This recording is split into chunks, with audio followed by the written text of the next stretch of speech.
reply. "I've told Mrs. Offutt my opinion about the child, and Mrs. agreed with me. She's an underhanded thing. I never saw a girl of her age with so much cover." Bessie answered not, but ere long addressed me. She said, "You ought to be aware, miss, that you are under obligations to Mrs. Reed. She keeps you. If you were to turn off, you would have to go to the poorhouse." I had nothing to say to these words. They were not new to me. My very first recollections of existence included hints of the same kind. This reproach of my dependence had become a vague sing-song in my ear, very painful and crushing, but only half intelligible. Miss Abbott joined in. "And you ought not to think yourself on an equality of the Mrs. Reed and Master Reed, because Mrs. kindly allows you to be brought up with them. They will have a great deal of money, and you will have none. It is your place to be humble and to try to make yourself agreeable to them." "What we tell you is for your good," added Bessie in no harsh voice. "You should try to be useful and pleasant. Then perhaps you would have a home here. But if you become passionate and rude, Mrs. will send you away, I'm sure." "Besides," said Miss Abbott, "God will punish her. He might strike her dead in the midst of her tantrums, and then where would she go? Come, Bessie, we will leave you here.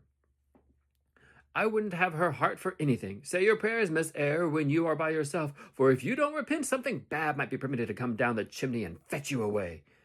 They went, shutting the door and locking it behind them. The Red Room was a spare chamber, very seldom slept in.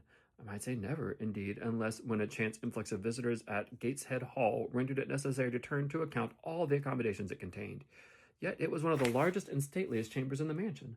A bed supported on massive pillars of mahogany, hung with curtains of deep red damask, stood out like a tabernacle in the center. The two large windows, with their blinds always drawn down, were half shrouded in festoons and falls of similar drapery. The carpet was red. The table at the foot of the bed was covered with a crimson cloth. The walls were a soft fawn color with a blush of pink in it. The wardrobe, the toilet table, the chairs were of dark polished old mahogany. Out of these deep surrounding shades rose high and glared white the piled-up mattresses and pillows of the bed, spread with a snowy Marseilles counterpane. Scarcely less prominent was an ample-cushioned easy-chair near the head of the bed, also white, with a footstool before it, and looking, as I thought, like a pale throne. This room was chill because it seldom had a fire. It was silent because remote from the nursery and kitchens, solemn because it was known to be seldom entered. The housemaids alone came here on Saturdays to wipe from the mirrors and the furniture a week's quiet dust, and Mrs. Reed herself at far intervals visited it to review the contents of a certain secret drawer in the wardrobe, where were stored diverse parchments, her jewel casket, and a miniature of her deceased husband.